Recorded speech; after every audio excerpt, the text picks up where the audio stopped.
Okay. I'm recording.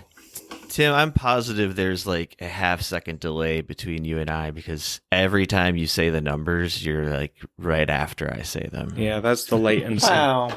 I'm also Of the probably ocean. I'm repeating you more than like I'm counting at the. So you are saying it after? It's very possible.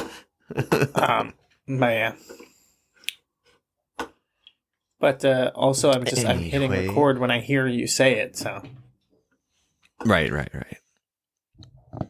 I don't know. Yeah. Anyway, What the fuck do I know?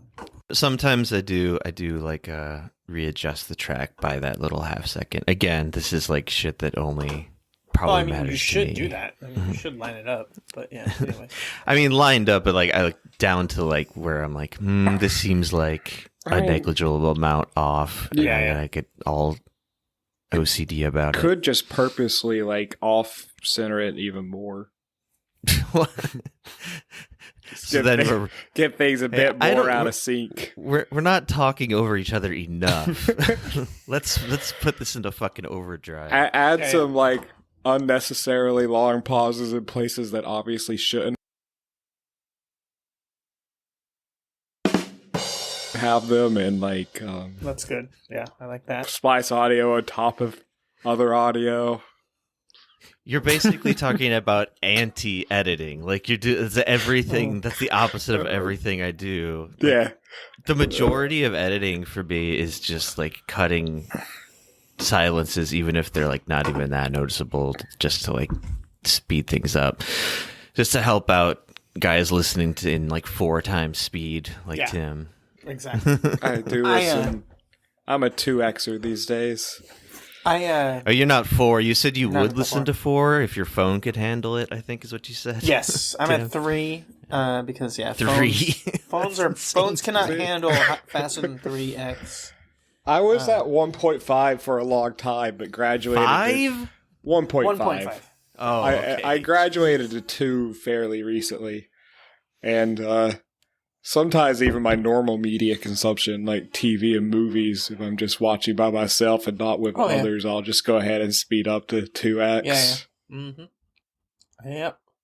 I basically wish that every app had that now, because there's some that don't, and it's really annoying. It is annoying. In fact, there's one company, and I feel bad because I'm friends with people who like have stuff on this service, but it's a wrestling streaming service, and they get paid based on how much like people watch it, like, you know, by the minute or whatever. But I will download it through like a unlicensed app. I download the files so that I can then watch it in another app so that I can speed it up, because they don't have the speed up option on the website. So yeah. Like I said, kind of feel bad because they're not getting paid as much based on me not actually watching it on the site. But you know what? My time is worth money. It is. I wish my time was worth money. It is odd when I have to watch things at normal speed. I thought I had something more to say there and just completely lost my train of thought. Sorry, guys. I've sort of like aspirationally want to be able to do that because I do get the practical point of it, of course. And I do listen to like shit tons of media and like lots of podcasts that are like sometimes, 90 minutes, 2 hours long. But I don't know. I feel like it will just drive me insane. But I don't know. Maybe I'll just give it a shot. Yeah. So maybe it's just something you just get used to over time, I'm guessing.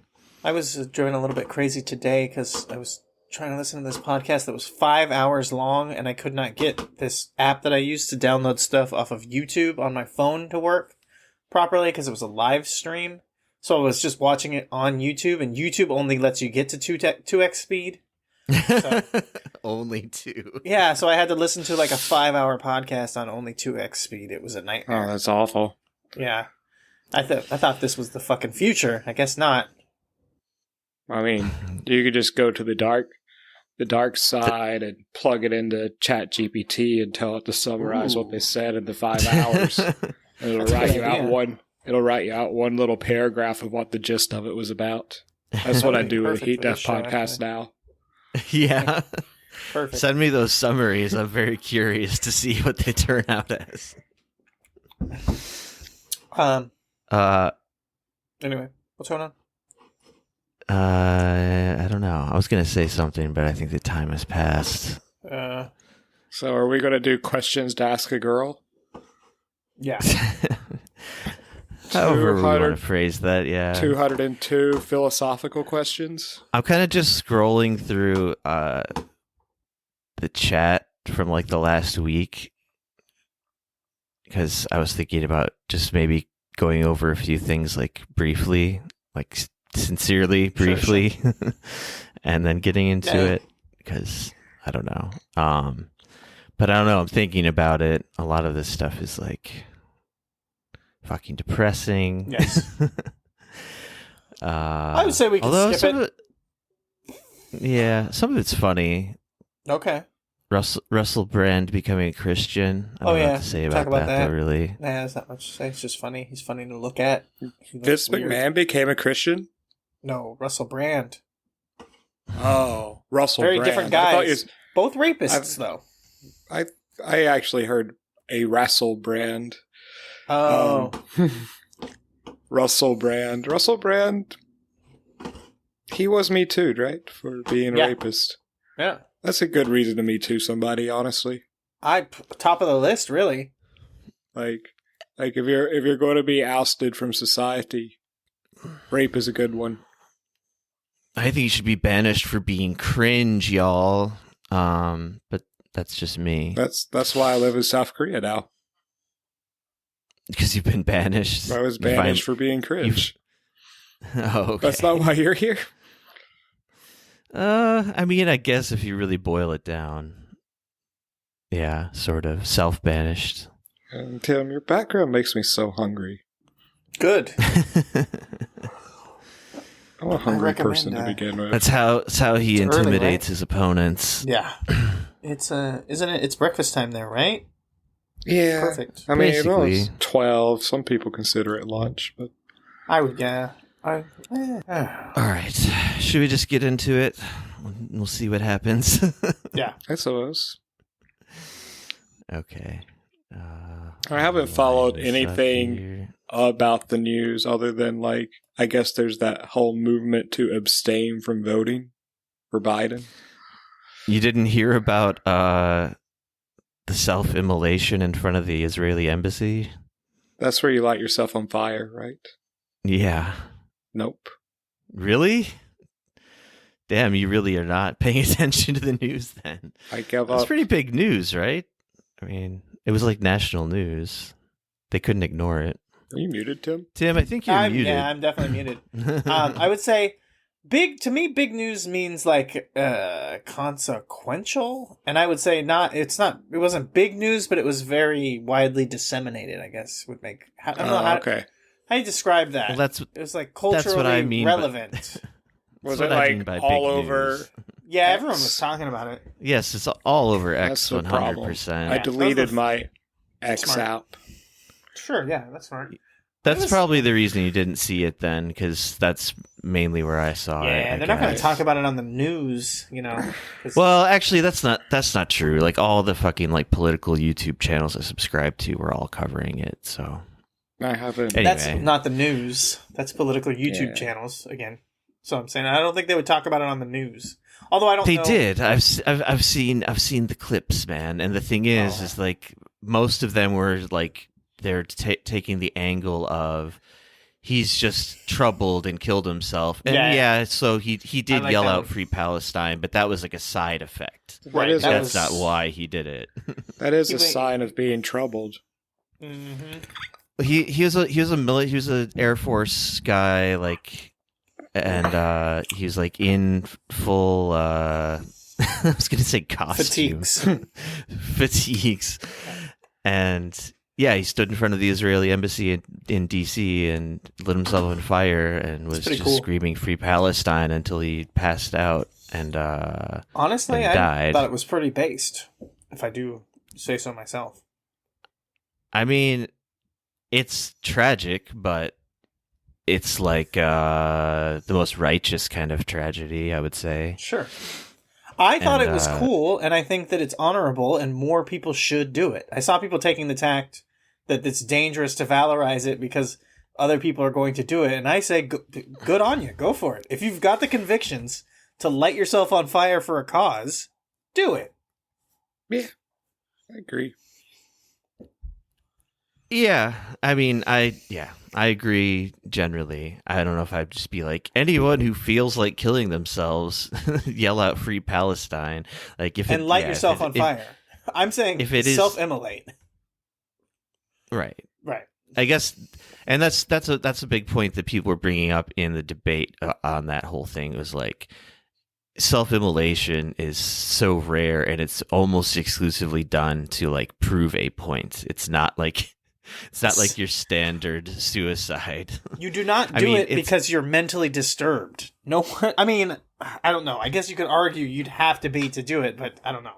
I just saw something right before we started where the person described it as like he was emotionally disturbed, but he was emotionally disturbed for like political reasons. He was emotionally disturbed by what's happening in Palestine. Sure.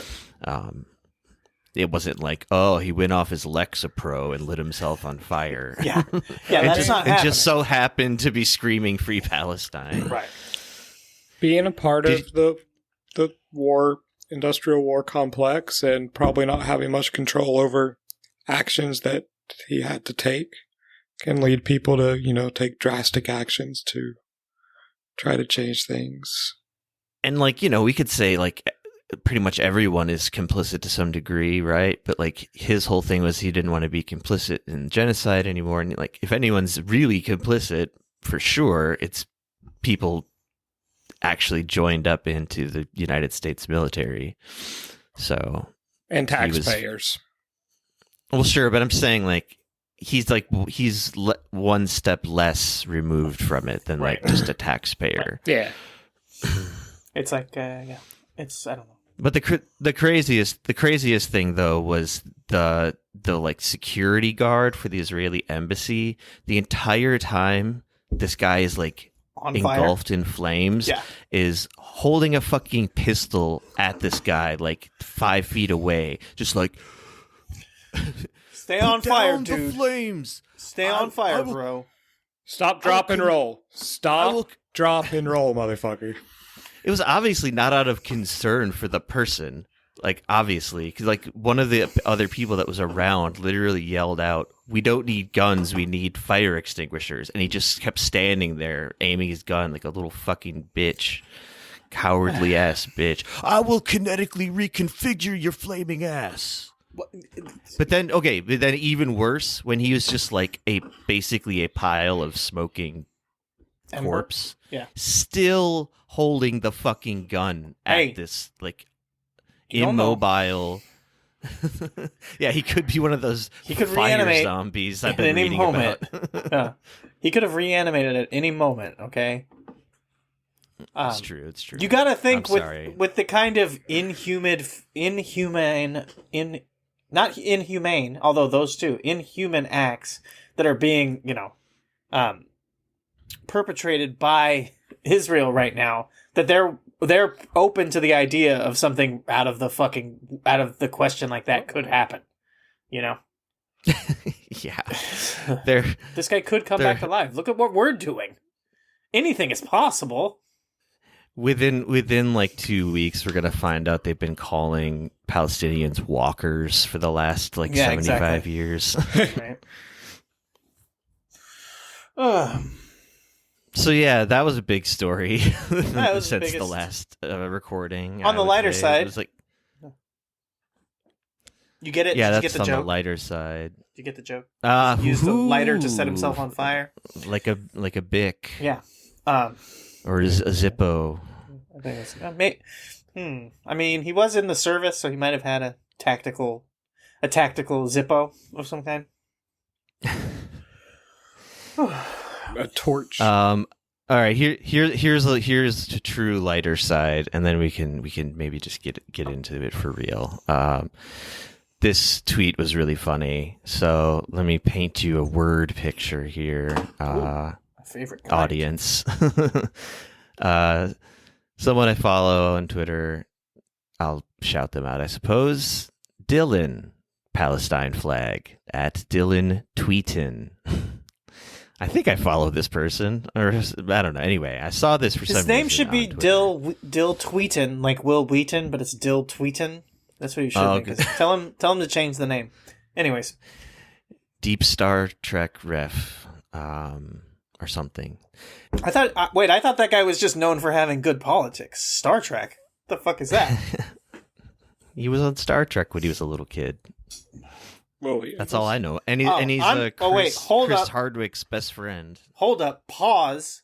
Why are you keeping track of little kids, bro? I don't know anything about little kids. I don't know about any little kids on any TV shows. Anyways, you don't understand the concept. I don't bother. What is little? I don't bother thinking about kids. I've never even heard of children, let alone their pornography. I think it's best to refer to them as small humans, which is what they prefer to be called also. This is true. True. People the woke ambulance, the wambulance has just entered, guys. All right, so this tweet, it's just he just wrote worst Pornhub watch ever, and it's a quote tweet of something AF post, whatever that is, as fuck post. It says Coke pulls out of Nikki Haley after Trump creams her in South Carolina primary. That's just a picture of Nikki Haley and then a picture of Charles Koch. I don't know which Koch brother's still alive. I can't remember. The bad one? Doesn't really matter. Either way, that's a great dirty headline. Mm-hmm. Koch pulls out of Nikki Haley after Trump creams her in South Carolina primary. I like it. I like it a lot. It's a good one. Nikki Haley lost the primary? Just the South Carolina one, but she's gonna lose, of course. She's from South Carolina, right? Is she? I think so. I think you're right. I think you're right. Her she home lost state in her home state. I thought that was the only place that she could win. That's what they were hoping for. Well, okay.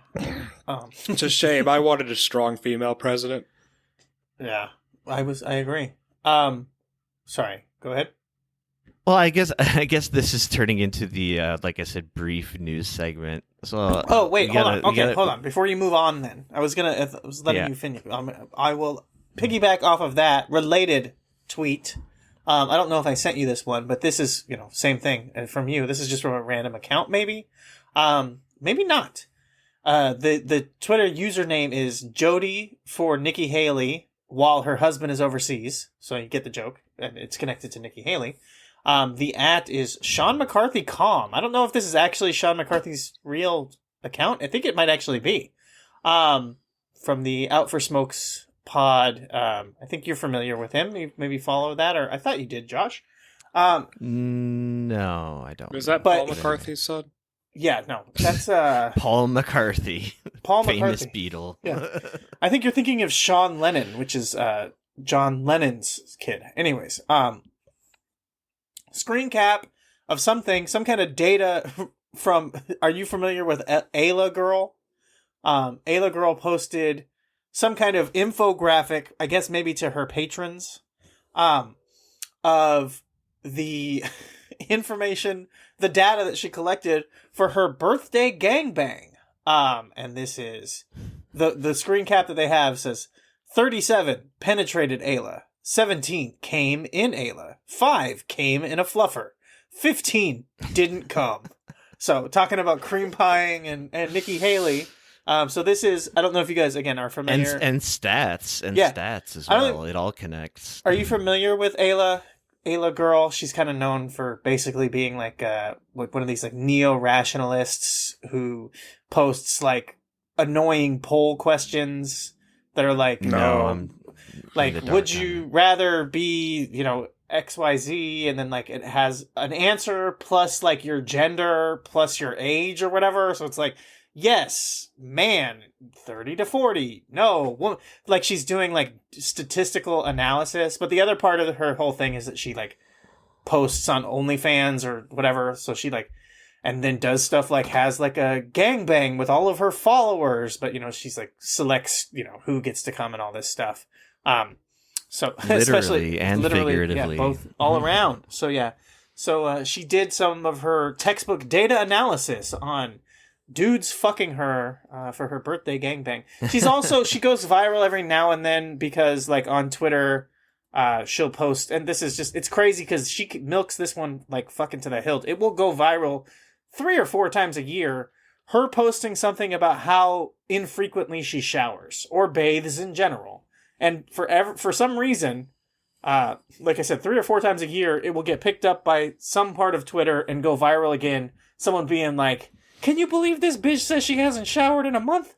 And like just some, some tweet or picture of her saying, "It's 60 days without a bath. Yeah, no scrub-a-dub-dub for me." So yeah, anyways. Non-showering neo-rationalist gangbang. Interesting. I could never predicted that's where we were headed. No. Showering's overrated. It is. I'm posting the actual tweet in the little group chat here so you guys can look at it, but you're not going to get much more information for it, but just for posterity's sake. That's anyways. You were moving on to something bigger and better. Actually, it is actually funny to see all of those things like written out in like a sort of image form. It is funny that it is an infographic. It's great. What do you call that? It's like a decision tree or some shit. Right. And what also is funny is that someone did the actual math. You'd have to crunch it, but like she under 50% success rate on her gangbang. She got less than half of the men who penetrated her to come. So not great. Not looking good. I mean, it depends on how she measures success. In a way, that's true. I think not everyone is necessarily cut out for anyway. There are more and more people on Lexapro these days, which makes it a bit hard. Well, that's true. There are also more and more people just not fucking, not coming. Right? That's what they say. Internet. You mean like internet pornography has destroyed a generation? The no cum movement, because you develop superpowers by not ejaculating. See, those people to me are like they're like the worst of like AA 12-step type shit. Like, sure. They're so zealous. They're such zealots about like not jacking off, but that they fail constantly, and of course they do. Right. But listen, the thing about NoFap is that you didn't fail as long as you eat the cum. Because you're putting it back inside you. Right.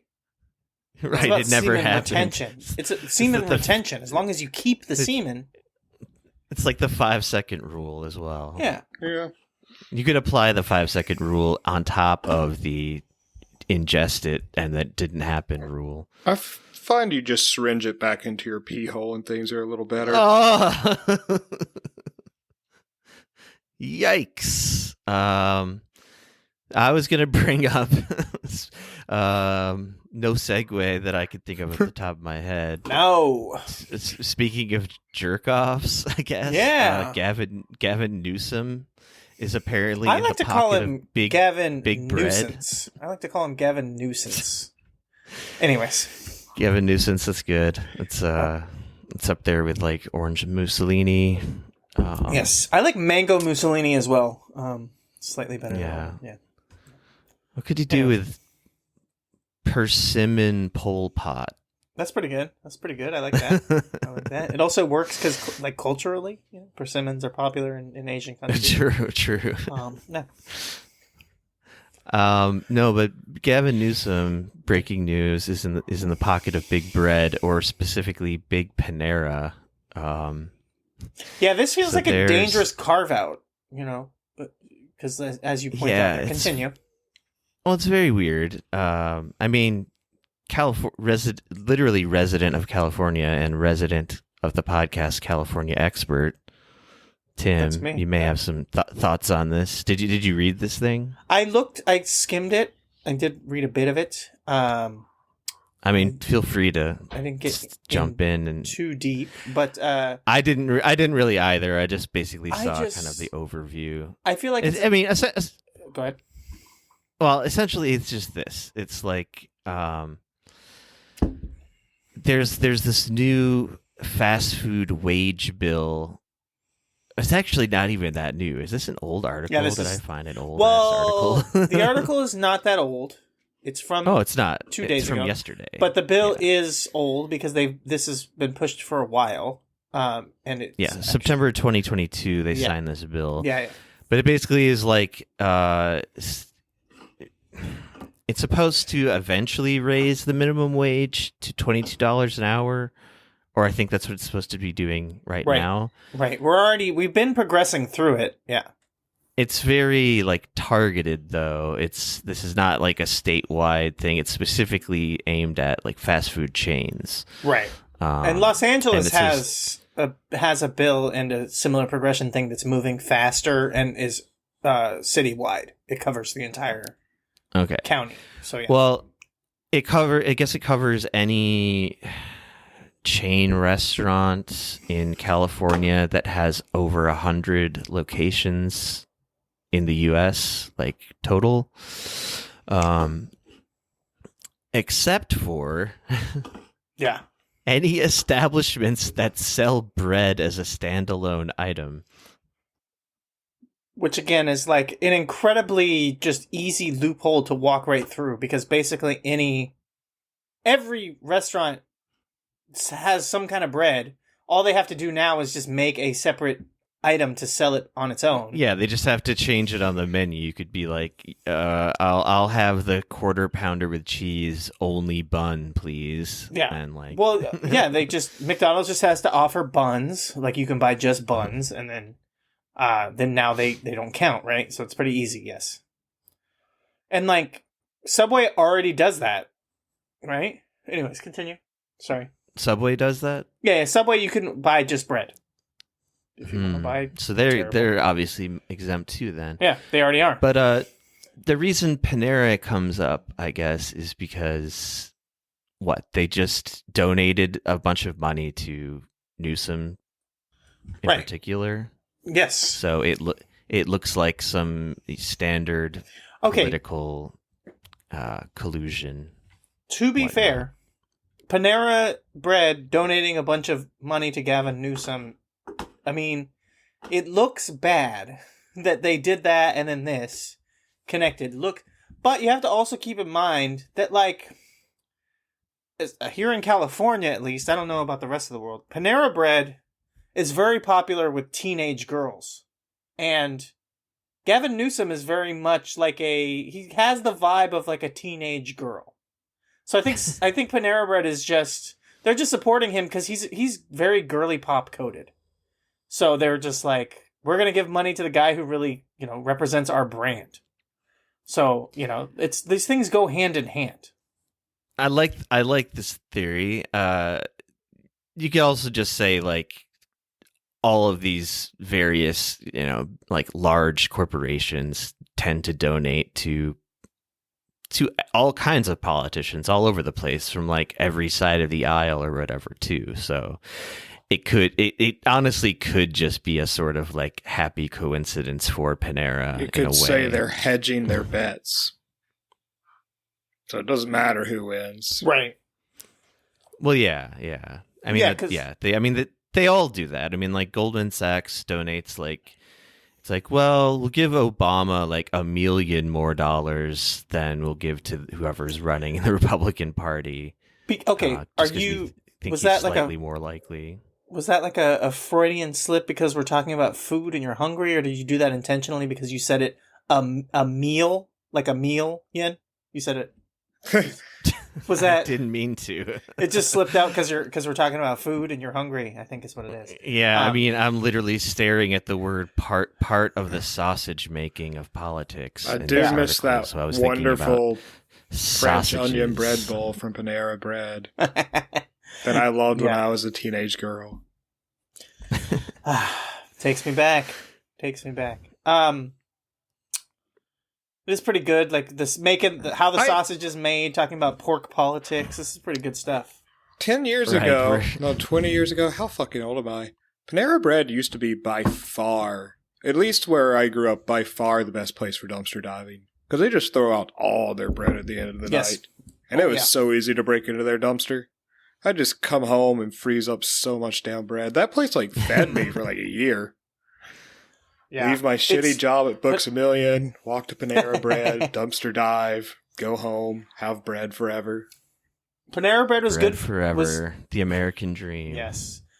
Give me bread till I'm dead. Panera Bread is good for dumpster diving, especially when it comes to, as you're saying there, for efficiency, because they would throw away so much bread, and bread is very like calorically dense. So if you are just trying to survive on the cheap, it's profitable. Panera Bread also, similarly, when it comes to the dumpster diving, they throw away gigantic bags, sealed vacuum bags of soup. And that shit is good. So yeah, it is good. So yeah, Panera Bread, optimum spot to dumpster dive. Maybe now they lock the dumpsters more because they just tend to do that more in general than they used to. But yeah, I've noticed that. Well, I haven't noticed that, but I've read about that. I haven't actually dumpster dived in a long time, but I know that with I guess the increase in homelessness, that's the word. Anyways. The unhoused. Is that what we're going for now? Unhomed. There are people who are not allowed to hang out with Katie Holmes. And things like dumpster or diving Pete Holmes have been made harder. Benches have been made unsleepable. Et cetera. Yeah, it's hard. Put out spikes there. on that shit. I love the idea of like every public space just becomes like razor wire, untraversable because we hate homeless people so much. like literally, it's like spikes and stuff. Or like there was one place I remember seeing where they put like, I think it was in Los Angeles actually. Probably they like planted all these like fucking really really spiky plants, like cacti and whatnot, like all over this park, so like homeless people couldn't like sleep in the certain areas of the park. Yeah, so start like tearing up the sidewalks, putting little lava molds instead. Like big boulders in the middle of the sidewalk. They put these like they call them like corazans or whatever. They're just like fucking steel beams that they put in the way. There's one nice park in my old neighborhood that they just put a gigantic like chain link fence around all of the open grassed areas of it. So that was awesome. Really fun for a very long time. If you want to see this kind of stuff, if you like it, it's fun for you to look at. Check. There's a Twitter account that I follow that I like. It's an unhoused activist here in Los Angeles, and it's Roof Lesser. And they posted one today that was pretty neat, where it was someone who had, like I talked about the whatever they call them, like corazans, or just big metal posts that people put on the sidewalk. Someone had propped up a box frame and a bed on top of it, and was sleeping on the bed on top of the metal posts that they had put on the sidewalk to block the area from people to be able to sleep. So that's the stuff that I like, where you see the ingenuity of people being able to like work around this dumb shit. Because that's the fucking thing. It doesn't matter what you do. You cannot, this is my argument for why Batman beats everybody when it comes to all of these stupid things, like which superhero is going to win. You cannot account for cunning. So at some point, humans are going to figure out a way around it. It's true. What was the spelling on that? Roof, like as in like the thing on top of a building? Yeah. And lesser? Roof, lesser. Yeah. Like they are a person who is roofless. They're a roof lesser. Yeah. I'll have to hit you up for a link later because it's definitely not coming up first on. Did you mean roofless? No, I meant roof lesser. Okay. I was just thinking, like, how like a big or a common place for people to camp out homelessly is like under like the overpasses. Just like imagining a city just like tear down the overpass or just like destroy like every bridge. Yeah, exactly. Like you have nowhere, no just shelter. Fill every bridge underneath with like a concrete wall. Pointless concrete wall. It's like, hey, this tree looks like it's pretty dense. It has a pretty dense canopy. We better thin that out so the rain can get through. Get on these motherfuckers. Yeah, exactly. Okay, maybe this, and finally... Yes. I promise I'll be good. I'll be good. I'm being good. John Fetterman complete asshole piece of shit senator, John Fetterman, last seen waving the Israeli flag on a rooftop like an insane person in the middle of the night while people were protesting. Also fond of wearing an Israeli flag as a cape, like he's Israel man. I thought people liked John Fetterman. Fuck John Fetterman. I don't know anything. Isn't he like the working class hero guy from Pennsylvania? He's so not. He's literally like a silver spoon fucking trust fund kid. He was from a rich family, and that doesn't necessarily immediately make you an asshole. Yeah, we love a class traitor, you know. But they have to do twice as hard. I've never liked the guy before his like views on Israel became like more well known. I didn't like him either. I thought he just seemed like a phony moron who wasn't doing anything like. All I know about him productive. Was he was on like one interview on Chapo that I happened to listen to. And I was like, we've talked about this before. I don't think Fetterman's ever been on Chapo. I'm certain he was. He has not. I searched Chapo. it. I searched it on the podcast. Yeah. Mm-hmm. I dreamed up one interview where he was on Chapo. Yes, you did. Yeah. I remember we talked about this on the show before. I like it though. I like this world. What did he say? I don't remember fucking shit. What did he say? Well, don't ask me that. I don't remember things very well. Okay. But did he come across good? Look the same? Yeah, he came across as just like a guy. Sure, yeah, that makes sense. In politics. Like, the closest I could see I think you're thinking of John C. Stack. I could be. Maybe like when they did like an episode before Virgil, Texas was Russell branded, we'll say.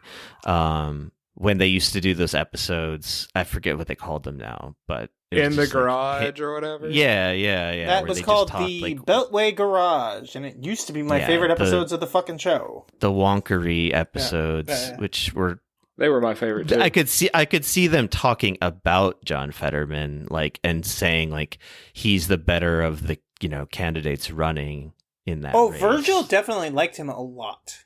That is without question. But I'm still thinking that what actually happened is that Jason is just confusing him with a different politician.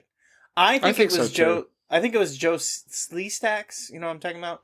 But no, that's who I think it was. That's who I think he's thinking of. But it also could have been, and you mentioned it there to it kind of works talking about Virgil. That it also could have been Andrew Yang. It wasn't Andrew Yang. Confusing Andrew Yang with John Fetterman. Okay, I remember Andrew Yang being on, but it would have been at the same time as that. It was during that period. Yeah. So it's probably who you're saying. Though, I listen to things at 2x speed, and sometimes I don't remember them well because I'm doing other things like reading a book. Well, la-di-da.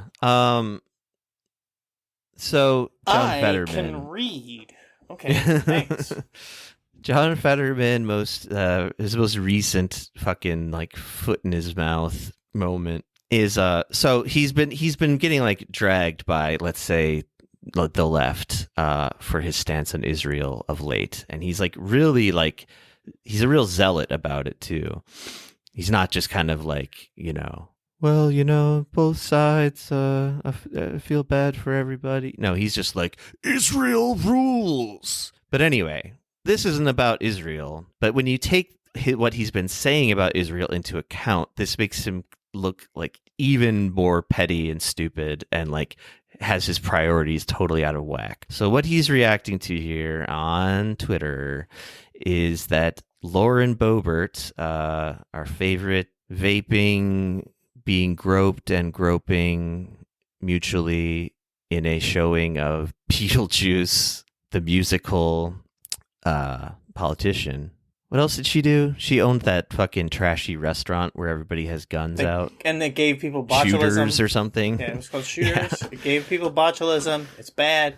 So, all around cool person, Lauren Boebert is what I'm trying to say. Very cool. Her 18-year-old son got into some legal trouble recently. String of alleged property thefts and vehicle trespasses. So Fetterman's response to all of this, and this is like as Rafah is being bombed and people are being herded into camps just to bomb them, or let's kill 100+ people that are lining up for food aid. That's cool, and then blame them for it. All of that shit's happening like as he's typing this up. This is a family in crisis, and the recreational cruelty I see on social media needs to be out of bounds. I know the impact this has on children. I'm calling for restraint because cruelty has substantial collateral damage. Cool choice of words there, John. Just like invoking military imagery with some fucking shitty, evil politician's fail son who's getting a slap on the hand for being a dickhead and stealing stuff. We can't ever forget that they didn't sign up for this. Yes, they did. When you're Lauren Boebert, when you're Lauren Boebert and your whole thing is to be a fucking edgelord QAnon bitch, yeah, your son might get poked fun at when he commits crimes and then it goes public. You did sign up for that. And on top of all of it, even if we want to be like, oh, it's not cool to like make fun of her son, his reaction to it is so like, I don't know. I think the reason I even saw this is because so many people were calling it out in relation to his stance on Israel. Like he can't muster together like a tweet like this, even if he doesn't even mean it, about like the cruelties going on in Gaza. Like, no, he saves all of his empathy for Lauren Boebert's fucking shitty son. So yeah, there was that. Yeah. Don't love it. But it does speak to, it's the textbook thing. It's like, there's no warfare but class warfare, and those two are closer to the same class than we are. So you have to understand, they're on the same side. Don't think that, for sure. Democrat versus Republican, that's what's really going on. That's all kabuki theater. They're on the same side against us, right? Hear, hear. Now we can start the episode. Let's play some games. Yeah, I really restrained myself from doing the Jigsaw voice there. I was so close to doing it again. It's so funny because every time last week. You're not the only one, because every fucking time I do that reference, everyone thinks about that Jigsaw thing, and I am doing it. It's from a fucking Adam Carolla drop. Like I'm definitely not gonna get that. Yeah, nobody knows that reference. I'm the only sicko who's like so. Again, I talk about it. The reason why I do podcasts, the reason why I listen to podcasts, I've always been obsessed with talk radio. So yeah, like I'm like doing an Adam Carolla reference, and no one fucking gets it. They all just think about that Jigsaw thing. Adam Carolla, the Jigsaw of the podcasting world. I've never seen a Saul movie. You're not missing anything. You haven't seen Better Call Saul? Saul is Jigsaw, right? Yeah. That's what you're referencing. Yeah, yes. Better Call Saul. It was the prequel to the Saul movies. Well, yeah, I know. This Walter White's like prequel, and Jigsaw is like the precursor to meth. Yes, exactly. All right. Now the podcast starts. Yay. With me saying...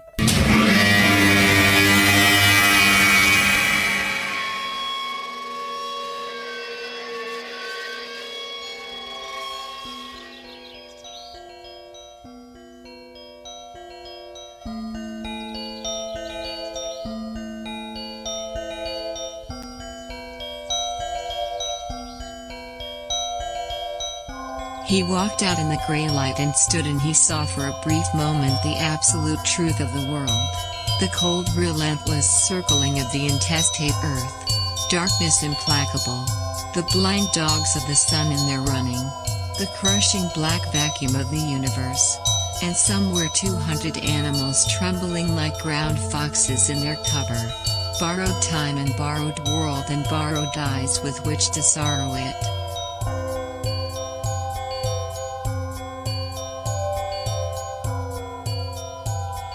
And lo, for the earth was empty of form, and void, and darkness was all over the face of the deep, and we said, look at that fucker dance.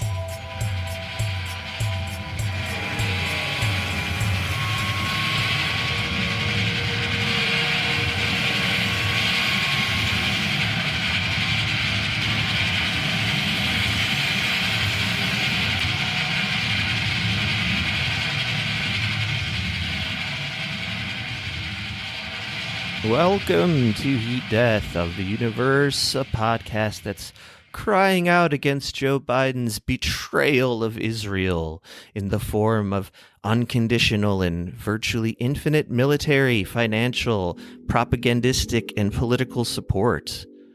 Shame on you, sir. I hope Michael Rappaport looks vigorously for the elusive apartheid under your latest facelift sutures. Ba-bam!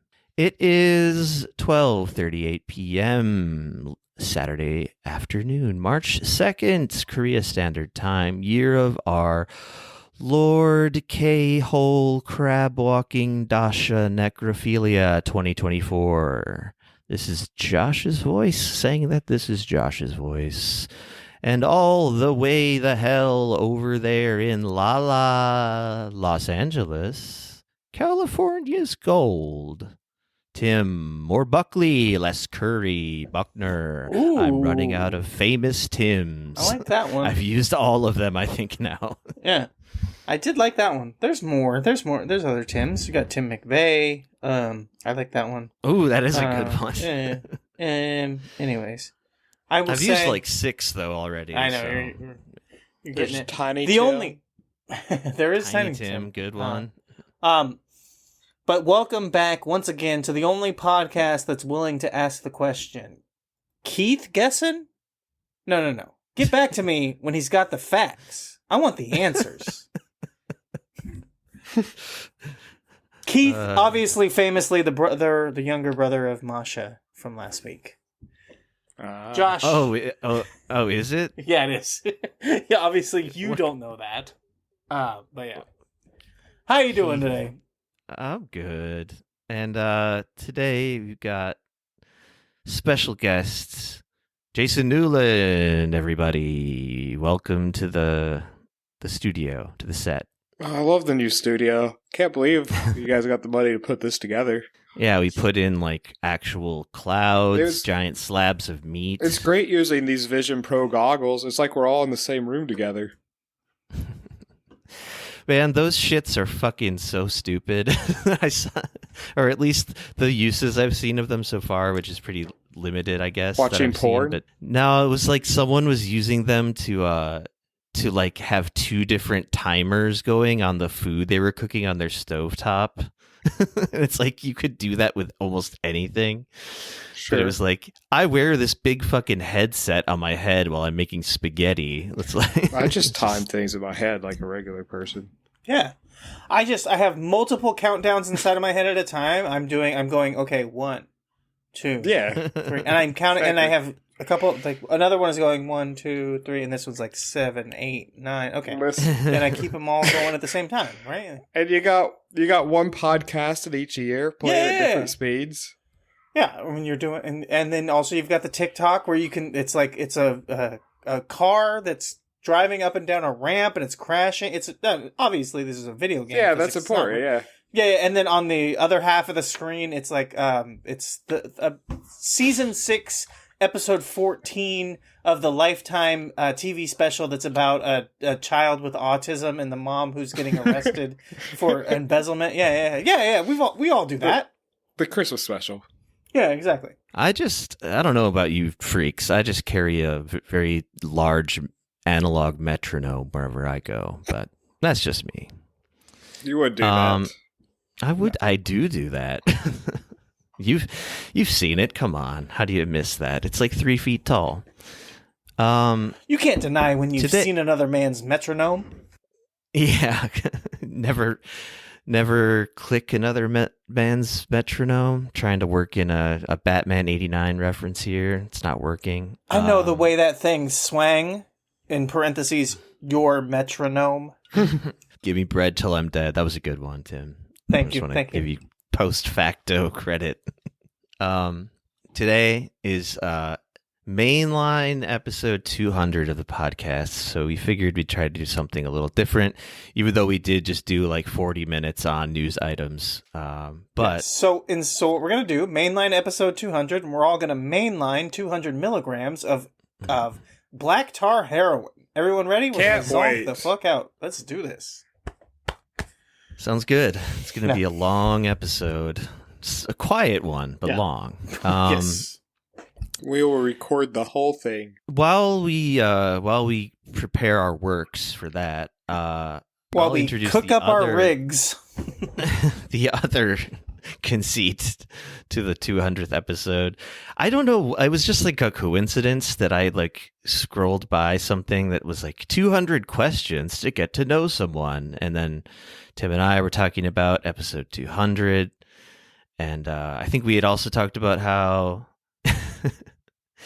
even though we're doing the podcast together, we've never met in real life. We don't necessarily know each other all that well outside of like the context of goofing around, yucking it up. And so anyway, somehow that all came together to create this idea of going through this giant list of questions. The way I'm picturing it is we could all just kind of like pick them at random, and we could take turns if you like. What do you guys say? I suppose I could have brought this up before we started recording. I think we should all answer the questions. No. We could do a random number generator. Let's do a random number generator and like have it limited to one time per number for the 200.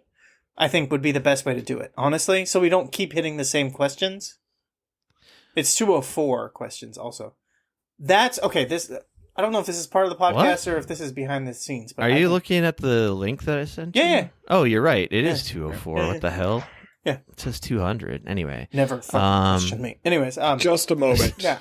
I think that take your time. So I've generated first number 71. Okay. Which brings us to... Who's going to get the first question? I'll ask it, but I mean, I'm going to answer it as well. Oh, okay. What are you most looking forward to in the next 10 years? Oh, I mean... Now, this list also, like, puts a little, like, because the list is, like, trying to give people advice, basically, on how to, like, interact with human beings. So it says below the question, it might be something major or something personal. Whatever it is probably something they care a lot about. This list reminds me of something. I had a friend. I guess he's still a friend, but a bit more socially awkward than me, if you can believe it. But he would, before parties in university, he had a whole Excel sheet of small talk starters that he memorized that he could use to be more social with people. And he said it helped him out more than anything. But he remembered like hundreds of like stories he was going to tell, or things he could bring up at a party, and basically his cue to leave was when he had ran out of things from his Excel sheet that he's been keeping for years. Sorry, guys, the Excel sheet in my brain has reached its end. Good night. Oh wait, how do I exit the party? I didn't put that in the Excel sheet. I think he just had Irish goodbye as the last item. Or yeah, best wishes. So who wants to tackle this one first? What are you looking forward to most in the next 10 years? In the next 10 years? Oh. Yeah. Oh, God. I'm not looking forward to much in the next 10 years. I wish I was, though. I got dying before the apocalypse. I would like to figure out a way for me to die before the planet implodes. That's figure out a way? Yeah. Figure out a way. Yes. You're like invincible otherwise. Yes. You have this one... kryptonite. Yeah. However, I can figure out. I'm looking forward to finally falling upwards. Because I've been falling a lot throughout my life, but I've never got the trajectory of falling upwards, and I think that gets easier as you get older. Like maybe I get moved into middle management, then upper management. Next thing I know, I'm a member of the board. I'm listening to Market Watch every morning, thinking about my investments. Being a board member is the end game of all business ventures, right? Falling upwards. Sitting on a board. Yeah, you work like 30 minutes a year, make hundreds of thousands of millions of dollars. That's the number, right? I'd also like to sit on a board and fail upward, but I'll say to kind of jump off of what Tim said, apocalypse-wise, I'm not really looking forward to this, but it's more like it's inevitable. So I'm going to try to make lemons into lemonade. I'm just curious how bad things are going to look in 10 years. Like, let's just focus in one aspect, climate-wise, like what kind of bizarre weather patterns are we going to be seeing? Will it be snowing every day in Florida? Will, I don't know, Los Angeles just become like Venice, just a water city? I'm also looking forward to Robot Friends. Robot Friends, yeah. Oh, yeah, AI. We can't forget about AI. Wait, hold on. Be dominating us. Do you mean robots who are your friends, or do you mean a robot version of the sitcom Friends? Or of both. your real friends. A re-release of Friends without the laugh track. I just watched that shit the other day with like my bandmates, and it was very funny. I'd seen it before, but like and then it like dovetailed into something weird where Keeman, my friend, bandmate, Korean guy, he started saying that the movie White Chicks was legitimately great. That is actually correct. That film is very good. All right, you guys. Here's the thing. I never actually saw it. I just, like a lot of people, assumed that it sucked. No, it's good. And then we ended up watching some with Korean subtitles for like, I don't know, a couple of minutes or something, and it was. I laughed. I'll admit, I laughed. I mean, I don't know if I laughed for the reasons that the Wayans wanted me to laugh, but I was laughing. But Wayans don't care how you laugh. They just want you to laugh. All right, fair enough.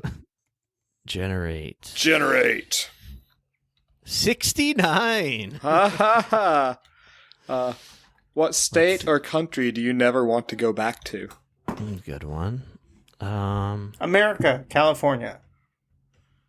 America, California. Aren't you there? You're already halfway to being a foreigner because that's how they say it in other countries, or at least in Korea for sure. I'm here now, and I don't want to have to come back. Yes. I never want to go back to Phuket. Didn't like it very much. Don't remember why. They probably didn't like the fact that you mispronounced the fucking city.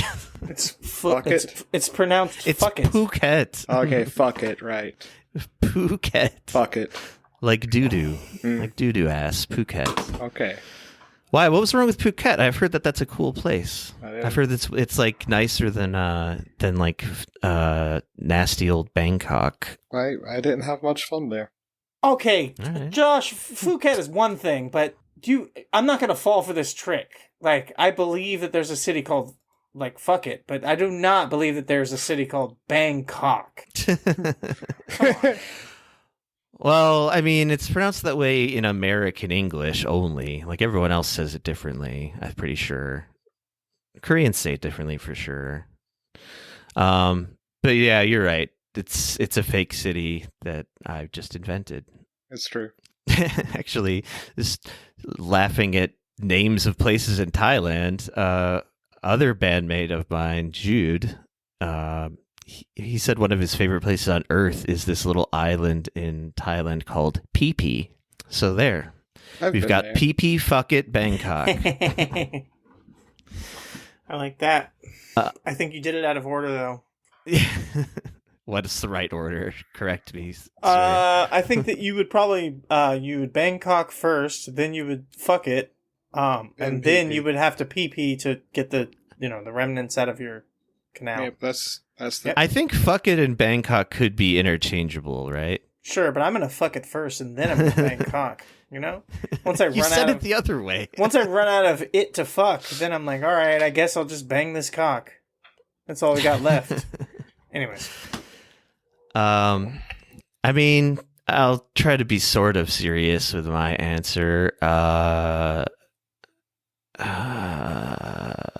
Never want to go back to. I don't know. Actually, that's harder. It's harder for me to think of. I mean, generally speaking, I could do without ever being in any sort of suburban part of the United States ever again. I got too many friends in those places. I like seeing them. Yeah, I mean, I guess I do too. I mean, like probably like one of the only people I still like hang out with from back in the day lives in the suburbs in the United States, but I'm just speaking more generally. I don't know. I'm sure there's somewhere I hate, but I don't know. I'm not thinking of it right now. Out of all the places I've got to travel since I moved over here, I think I liked all of them. Yeah. But anyway, maybe I'll pop it in my head later. But I guess we should move on to the next one. Generate 127 hours, James Franco style. Let's all cut off our arms and answer this question. Oh, this is a good one. What is it? Tim, you want to ask us? I'm sorry, what was the question? 128? 127. What do you spend the most time thinking about? And then the sort of commentary under this. Oh, you want me to do love the this question. Okay. I love this question. I mean, whatever. Because it gets to the heart of what a person is most occupied with. It can be work, a hobby, insecurities, or any number of things. What the answer is, it will tell you a lot more about the person. Yeah. I love how it goes from work to hobby to insecurities. Yeah. As if that's like a natural progression. Yes.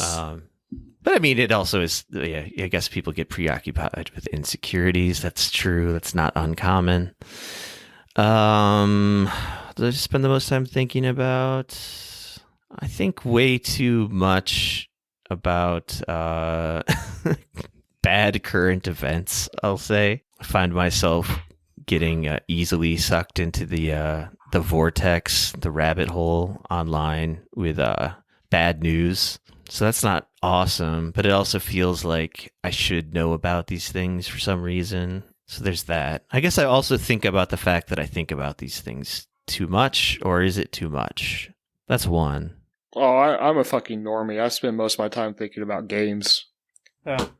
Specifically, card games, collectible card games, like Magic the Gathering, because I'm a fucking broken person who has one life-sucking hobby that's ruined everything else in my life. Before that, I used to think about, the fact that I'm always going to be broke and it sucks. So I should start a side hustle. Then I think about, why would I ever start a side hustle? Because I hate working. Then I think about how much I hate working. Then I think about how I've wanted to lose those last 30 pounds for the past 30 years, and I just can't lose those last 30 pounds. The past 30 years. and I think, is this a thyroid issue? So I spend a lot of time thinking about those things in that order, and it kind of just like circles back on itself. And I think, is this all just because of my gaming addiction that I keep having all these other problems in my life? Probably. I think about Jason's body dysmorphia a lot. I was up at night worrying about it. Yeah. I mean, when Jason said I'm a simple man... Simple Jack.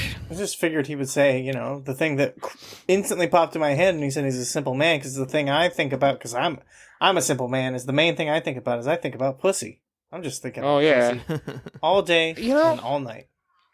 I used to think about that a lot more. I don't know, something... Maybe I just lost my libido. Oh no. No, but that's a tragic thing. Magic the Gathering is like an invasive mind virus. I changed my mind. Maybe I think the most about food. I'm usually thinking, when am I going to eat next? I'm thinking of that right now. I have the opposite when it comes to that, because I was going to say the real thing is the most thing I think about is food, but it's not when am I going to eat next, but I have a very troubled eating relationship with eating, major eating disorder, and I just think about when am I going to have to eat food? How am I going to figure out a way to not have people see me eating food? Because I get really weird about. I don't like people watching me eat. I don't like anyone knowing that I eat. It makes me feel really bad. So I just have classic eating disorder stuff constantly running through my head. Oh, okay. So yeah. So. Yeah, I think about pussy, and then I think about food, and that's all I think about. But not in the good ways. That's all just under the umbrella of eating, then, yeah, right? Exactly. Yeah, that is all eating. I mean, in that vein, to be candid, I guess I think about booze a lot and my troubled relationship with booze. But for sure, I will say, without getting super into it, that's going in a good direction these days. Yeah, you've been doing good. I'm proud of you. As of recently, so. But yeah, that's something that's often on my mind. Probably even more so than all the bad current events. Like I feel fucking lame that was my first answer, but it's kind of true as well. Like the other day, especially like right now, I don't have a job, so like if I don't have anything to really do, like I can lose a whole day to just the feeds. Yeah. And oftentimes specifically about like horrible shit, and where else, I really don't do this very often, but every now and then I can't help but get sucked into like getting into it with somebody, or at least like provoking someone online. But that's really rare. I would say I've made a good step in that direction where I don't succumb to the internet fighting, which never makes you feel great. I would say. Yeah, I've been distancing myself from like information feeds, at least, which I recommend. I've been trying to be more responsible with my intake of information, going for routes that I know this podcast does not suggest or encourage, like books. Like I know this is an anti-reading podcast, but but it's okay. Yeah, I'm sorry, Tim. I won't bring up the B word anymore. Get it out of there. Yeah, I've been listening to tons of books, but okay, that's fine. Like I said, this is at 5x speed podcast. No, 4.5 at least. X. actually, start minus 1x. Start in increments. Go up to like 1.15, then work up to 1.20. Audible. This is an Audible audio books production. Yeah, like that. I do get hung up on thinking about time travel often, like everyone else, living that dream of, if I could just go back to being a 5-year-old with all my fucking thoughts that I have right now. My recurring thought lately has been like, if human beings could live like 10 years long, like 10 times longer on average, like say like roughly 1,000 years, like how much that would just change everything. Economics would be so much more fucked up. But it'd be such a dramatically different world, right? Talk about waiting for an older generation to retire from the job force. Like if that happened with the snap of a finger, like just suddenly, I think that would be interesting. That's what I hope to see in the next 10 years. Suddenly we all live to be 1,000. Yeah, wild, crazy shit that fucks everything up. That's what I'm trying to watch. That's what I'm See, I think about time travel, but I think about like, I'd like to go back in time and be the first guy who invented butt sex. That'd be cool. Hey, have you ever thought about putting it in the other hole?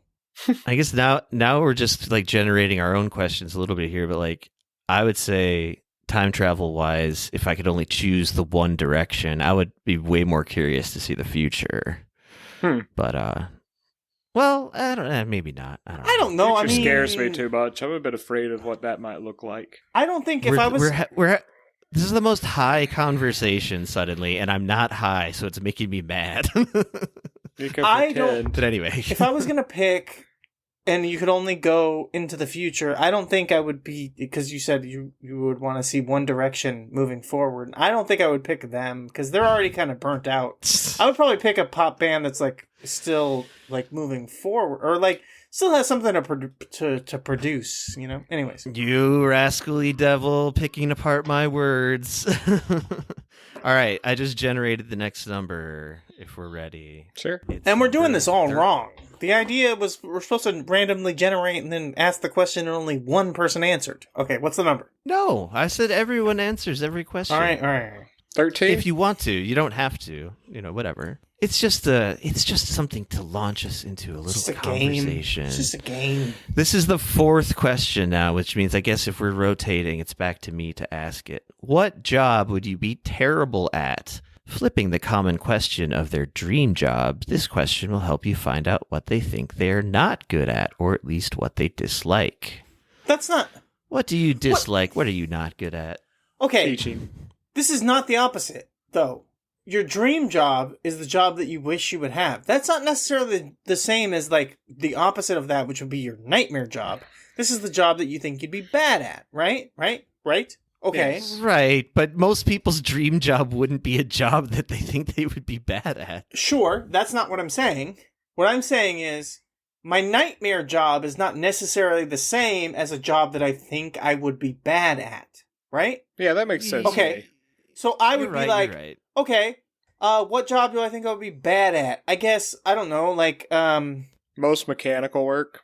CEO of Google. I think I'd be bad at that job. I think I would not be good at it.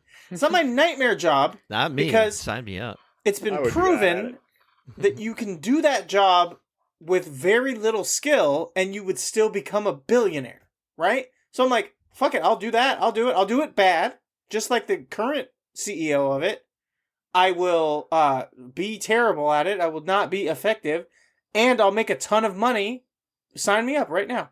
And that's the part where I'm just like, this is not the same thing. The nightmare job is like a job that you really don't want to do, which is then like, you know, cleaning toilets or being the, you know, the captain of the piss factory, whatever, you know, like that's the, you know. And then there's also jobs that you just would be bad at, you know, like, Crime scene body cleanup. yeah, I'm not good at that. It would suck. I don't want to do that. Yeah. So these are like very different things. And so, I mean, I understand what they're saying, but what job do I think I'd be terrible at? I don't know. Yeah. Fucking brain surgery. I'd probably be pretty bad at that. I think I haven't gone to school for it. I don't know. Like, I really I'd be don't an know. awful football coach. Yeah, for sure. Yeah, Yeah. I'd be probably the fucking worst football coach ever. Right, but the thing about that is just like what I was Because talking you about. don't even know like the rules of football. Sure. But I'd be probably much worse as a brain surgeon or, you know, a drummer in a band. I would not be good at being like a drummer in a band, studio musician. Terrible Right. studio musician. But the thing about football coach is it plays into what I was saying about the Google thing. Yeah, you because make if you so were much money from a football that. coach. Even at college, you could make a ton of money, and you don't necessarily have to be good. In Tennessee, highest paying job in Tennessee, football coach. Right. And it has been for a very long time. And you don't necessarily need to be good at the job, and you still make the money. There's football teams that suck and have bad coaches, and the coaches still make money. Yep.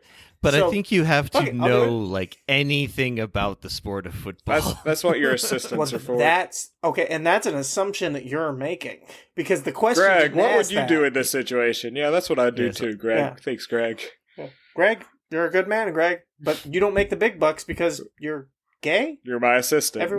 Everyone here, we all agree we don't like gays, right? They're bad. You'll never be a head coach with that attitude, Greg. Yeah. Change exactly. your preferences. Well, Tim spoiled my dream job if it comes up later in another question. Okay. Captain of the piss factory. But my job I'd be terrible at, brain surgeon likewise. Yeah. I'm not good. I don't know. I don't think Microchip I engineer. I don't think I have what it takes to excel at OnlyFans. You know what I would suck at is those guys who snake charmers. I would not be good. I'd be a fucking dog shit snake charmer, man. I'm like, Oh, me You gotta too. be Snakes cool. scare me. you gotta I be bet I- calm. Yeah, I would freak out. I bet I could be taught easily. Snakes. I'm a fast learner. Okay, and but have a that's real not part of the go-getter question. spirit. The question Snakes is not. trigger my fear response too much. Yeah, I wouldn't be able to do that job. It's not part of the question. I'm just tacking on my Okay. opinion about snake charming. I'll give it to you. But I'm just Right, saying, you the grew up question with didn't a say family what of job them, right? could you get trained for. The question is what job do you think you'd be terrible at? And I And would we're say supposed to- snake charming. I would be bad at it. We should be free to digress within these questions. There's no hard, fast rules here. I know your dad's a pastor of one of those young hip churches that get indie bands. He probably does snake charming too. You've just never told me about it.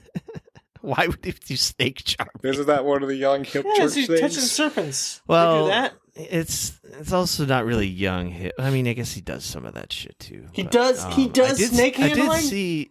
That's No, awesome. that's snake handling, not snake charmer.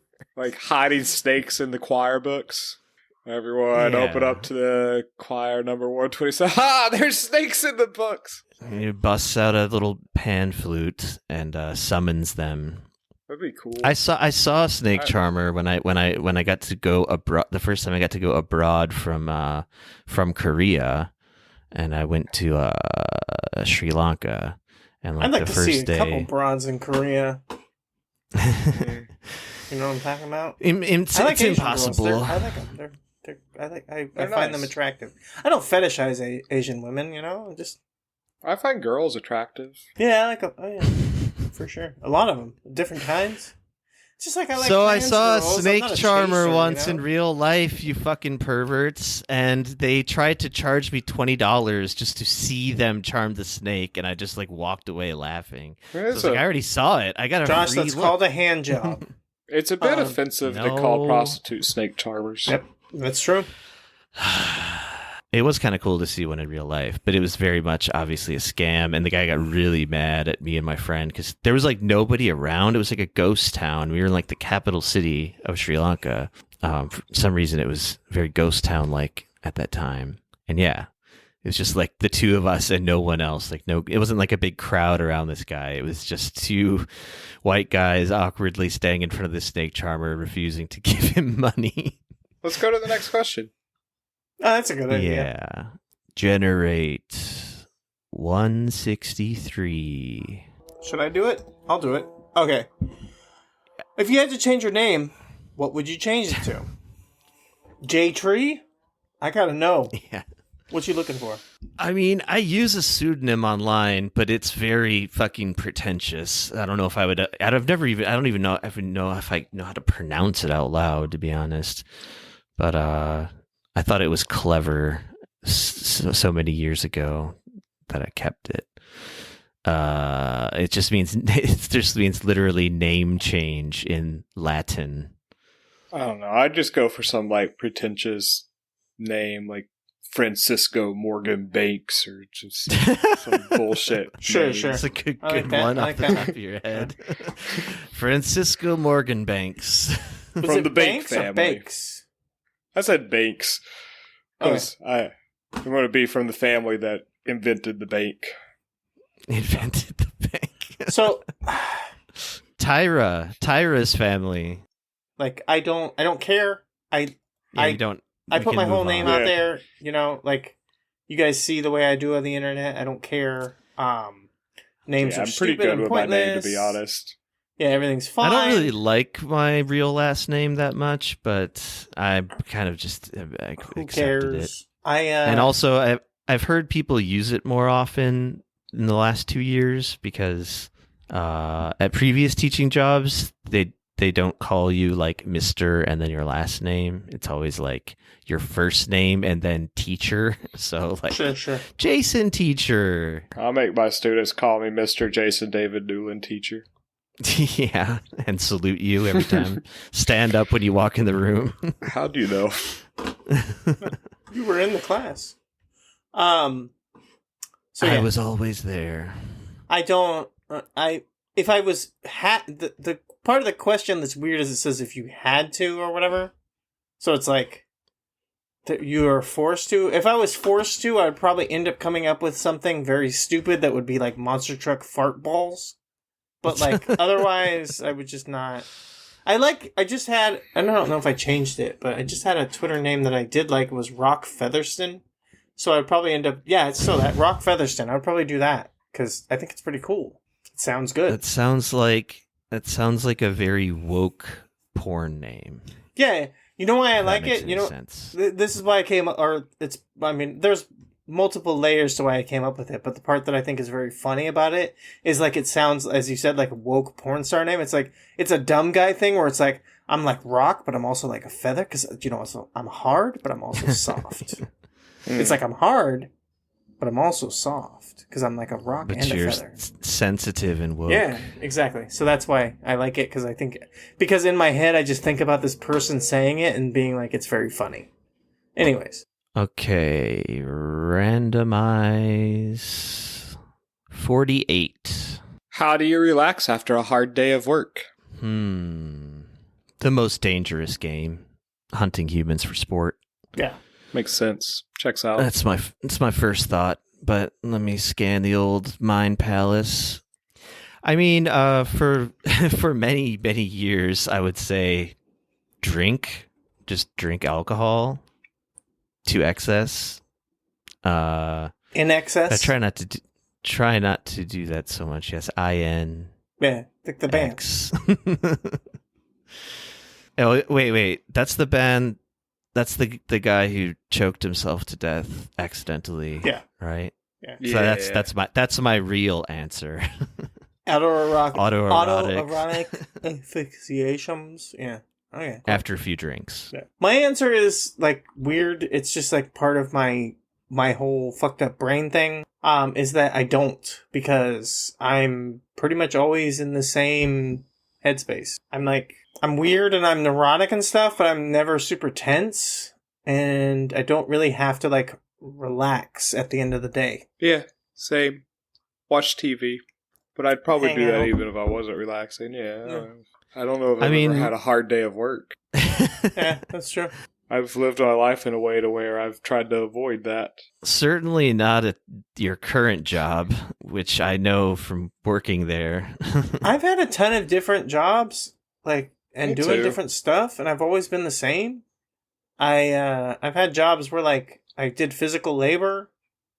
I've had jobs where I've been strenuous in the heat. I've lived in the hot desert and 120 degrees.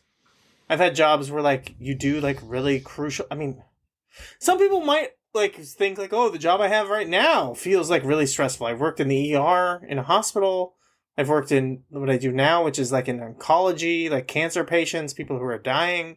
I've worked in a Halloween store. I've worked in kitchens. People the bear. Oh my God, the bear. It's so crazy. It's so stressful. I've worked in miss kitchens those doing the jobs. shit from the bear. I thought that shit was fun. I've done all of this I stuff. loved restaurant work, actually. Yeah, yeah. It was some of the most fun I've had at work. I hated being a dishwasher at a restaurant. It fucking sucked. On this Ah. podcast, I have mentioned before that I missed that line of work. Yeah. I mean, the only job that really made me miserable is when I worked for Citibank, especially when I was doing Sure. telephone sales of credit cards or whatever you want to call it. Basically, calling people up to sign up for credit cards.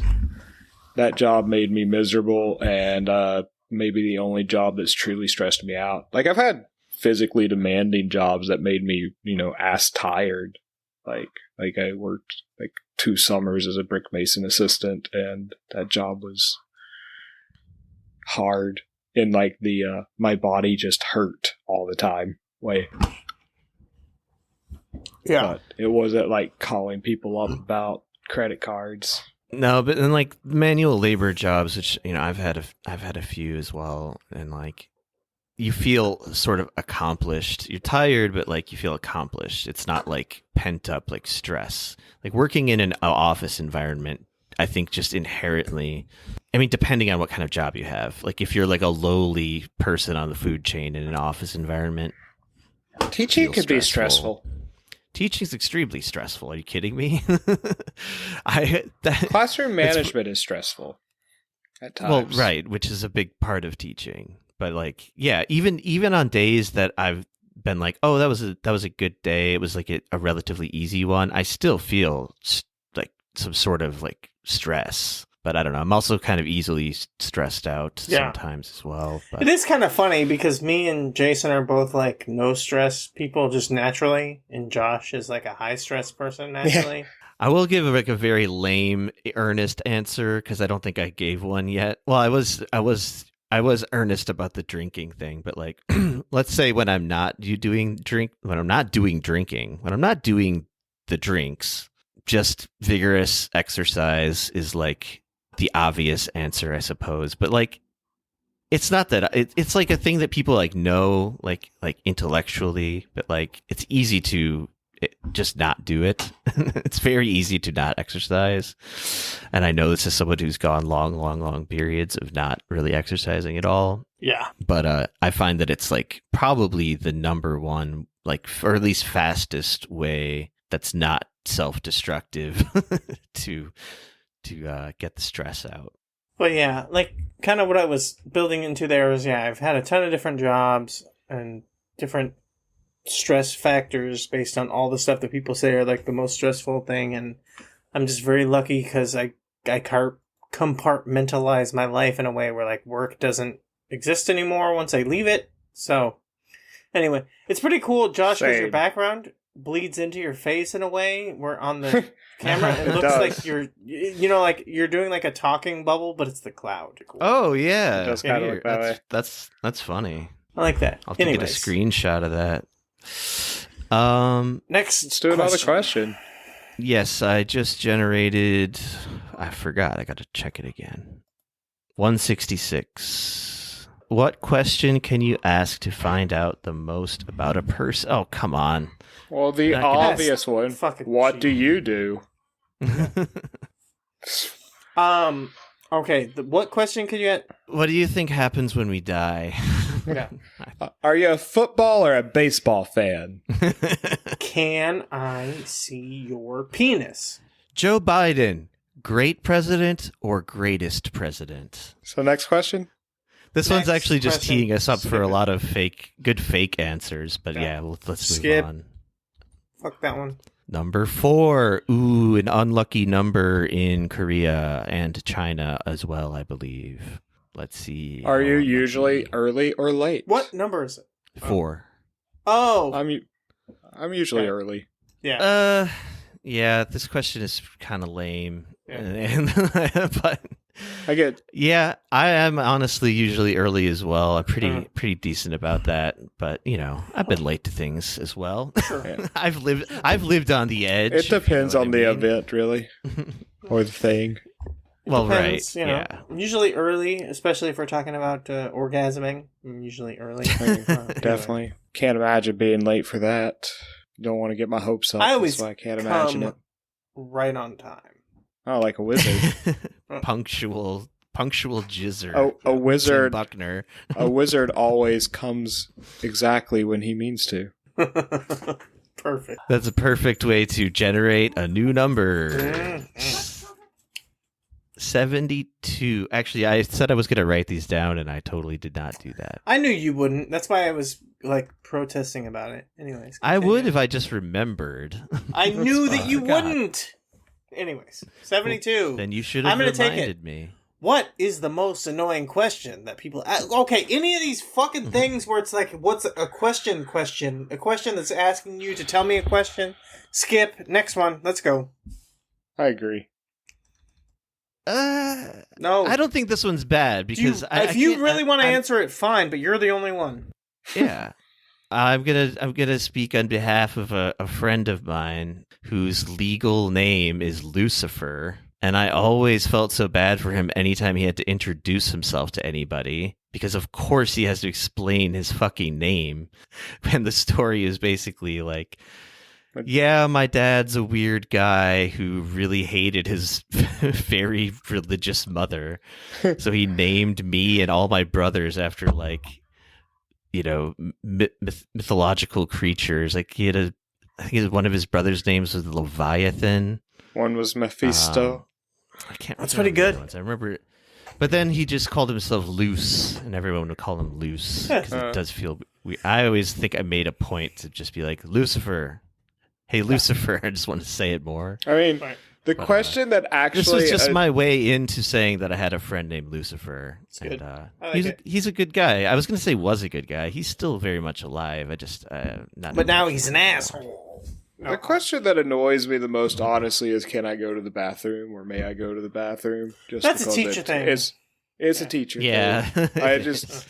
Because I really don't... I don't care. My answer is always yes, because fuck it. But it just annoys me. Why ask? Let's just fucking go to the bathroom, 5-year-old. I often do the thing, and it doesn't work on kids that are like trying to learn English as a second language. Sure. But like, I don't know, your teachers can you? did this. Yeah. Can you? Are you capable of using the bathroom? It's like, may I? Please ask correctly. But anyway, all right, next. All right, fine. My question that I like the least is like, who's the greatest wrestler of all time? People ask it all the time in my community when we're talking about wrestling. The obvious answer is Daniel Bryan, so there's no point in even asking it. Everyone knows it's Vince McMahon. No, he's the worst. He's a bad man. I don't know if you know this, but he's a rapist. He did sex on people who didn't want it. I mean, my answer would be Ric Flair, but I'm pretty sure he's also a bad man. Yeah, he's a very I'm bad going man. Mickey Rourke all the way. 57 is our next number.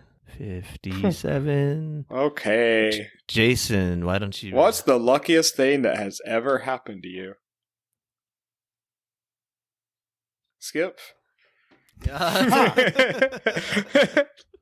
I guess. Like I'm like really, really scrubbing my brain for this one. I mean, if I'm gonna be, perfectly honest, it's meeting you guys. That's number one. It's the luckiest thing that's ever happened to me. Yeah. I know that I've had weird coincidence type things happen to me, but I just can't think of the specifics right now. And yeah. So that means I don't think I can really answer this question. The generic answer along Tim's line is I've been pretty meeting your SO. No, I've actually feel like I've been lucky with having good friends for most of my life. I don't think most people get that, but the relationships with my friends have been good for most of my life. That is a good honest answer that I can co-sign as well. I just know there've been weird coincidence type shits, but whatever. I'm not going to think of it now. Generate 105. And that is, what's something you are didn't we kind of do this already? No, we didn't. Not really. My body. I'm self-conscious about my body. Oh, we were instructed to possibly talk about our insecurities in the one question, but I don't think we really did. What's something you are self-conscious about? I mean, I guess Tim, you did kind of answer this already. You're right. Yeah, eating, food, body, same thing. Lack of success. I really, really dislike my my teeth. Oh, interesting. Weird, yeah. I have a gap in my front. Yeah, I've seen it. It's fine. It looks I've noticed it. I've just you look good, man. I've just always hated it, since I was a little kid. I grew up hating my hair. Now I like it. Hold on, wait a minute, Josh. Pause. Why are you thinking about little kids again, man? You gotta stop. You keep bringing up little kids, dude. It's. And if I combined it with the time travel thing, I'm trying to go back and molest myself when I was 5 years old and hating my gap tooth. Yeah, I don't like it. It's gross. I think that's probably it. I mean, I'm self-conscious about all kinds of shit. Yeah, that's the one that most readily and not super embarrassing comes to mind. I got just one. Just the one. That's it. Yeah, that's the only thing. I got a lot of body issues. Yeah. I'm gonna go with that one. That's it. I mean, it does kind of make me self-conscious that it's so painful for women to fuck me because it's so huge. Yeah, sure. Because you have a barbed penis like a cat. It's more like a corkscrew, like a duck. It's like a penis that's aspiring to be anti-homeless, anti-unhomed. Ready. No unhoused welcome on this spiral cock. No one's living on my cock. All right. 98. Oh, I think that would probably be me. I think I should pull it up because I was... Well, I think we have to skip this one for the podcast reasons. Yeah, Tim, you should read this question. Okay. It's totally for you. What book impacted you? Mine would probably be middle school science textbook that Jose Fernandez hit me with when we were getting in a fight after school because I threw an eraser at his tooth. I threw an eraser at his tooth, and then he said, "We're going to fight after school." And then we went, and he pulled his middle school science book out of his backpack and hit me in the head with it. And that is the book that impacted me. That's an honest answer. That's a very, very solid answer. Let's see. I'm trying to think if I've had a book thrown at me or something. I definitely have, but I couldn't tell you which book was thrown at me. Right. I don't know. I've liked lots of books. I just feel like whatever I say is gonna. I'll say something like from my like childhood. Again, I was obsessed with children. Me over here. When I was really young, I read the book My Side of the Mountain. Anybody know that one? Nope. No. Kind of. It's kind of the B side to Hatchet. Hatchet was like the more popular book. Yes. I know Hatchet I know very this well. book. Yeah, I know. See, I know this book now because I remember the Hatchet B side. I remember this. Yes. I liked it better than Hatchet, in fact, but I don't know. It's just it's like survival story, but like it's not like something like traumatic or like some big accident happens. Like this kid just leaves his apartment like this cramped apartment he shares with his like huge family, and they're super poor, and he's basically leaving to be like less of a burden like on his impoverished family. So we got the class warfare built into this book right at the jump. And then he just goes to like the Catskills, and like I believe he learns how to survive off the land by reading a library book. So book about books there. Anyway, it was good. I liked it a lot. Like it was just enjoyable, this idea of like being like self-sustaining, even if you're like only like a 12-year-old kid. I remember he like hollows out a tree and like ends up living inside of a tree during the winter. Oh, I thought you were saying he hollowed up the tree and then he fucks it. It's very cozy feeling while reading. And then it has like a totally tacked on happy ending, I think, where like the family comes up there and everybody's happy. But that was a good one. I remember telling myself when I read it that I was going to read it once a year for the rest of my life. Books that impacted me the most are probably like The Hobbit or some lame ass shit I read as a kid. Or Infinite Jest, which is cancelable now. Or maybe it was. I mean, that would be my go-to answer as well. Second edition as an adult. Second edition Dungeons and Dragons Player's Handbook, or Advanced Dungeons and Dragons Player Handbook, commonly known as AD&D, second edition, because it created a lifelong hobby of sitting around tables and bullshitting with friends, which made me ready to do things like podcasting in the future. Right. I'll also throw in that then this is very stereotypical, but I read On the Road when I was a teenager, and I got really into all the beat writers for a few years, and it's kind of cringy to look back on now, but also whatever. That's cool. Just being a dumb 16-year-old. I was a dumb 16-year-old who got really obsessed with reading T.S. Eliot, so do that. T.S. Eliot? Huh. You like writers with I know initials. Yep. Let's see. That whole "Dare I Disturb the Universe" thing. It's nice. 60. What are you looking forward to? This could be bringing us full circle. We could maybe just say this is the last question if you guys are done. Sure. I could go a few more or whatever, but I want lunch soon, but I can do whatever. The fact that this is because our first question was what looking forward to in the next 10 years, right? So this is what are you looking forward to in the coming months? But it's also kind of a lame question to go out on. Well, I consider the coming months to be probably October through December, right? Those are the months where it's cold outside, you spend the most time inside, and you just get to fucking, and you're coming all the time, right? Those are the coming months. Yeah. So what I'm looking forward to in there is like... So you only come during hibernation is what you're saying. No, I'm saying those are the months where I come the most. Oh, okay. Yeah, those are the coming months. Yeah. And yeah, like, family events. I like the holidays. A lot of people get stressed out, but that probably plays into the stuff we were talking about earlier, where it's like I don't get stressed out about a bunch of stuff. So like, yeah, I like the holiday season. Other people hate it, and they talk about like killing themselves and suicide and stuff a bunch. I think that's all pretty lame. Well, I'm just indifferent about it. Yeah, I think the only cool way to commit suicide is self-immolation. I think that if you want to be cool and kill yourself, it's like the opposite of being cool is setting yourself on fire. I think that's good, and you should do that.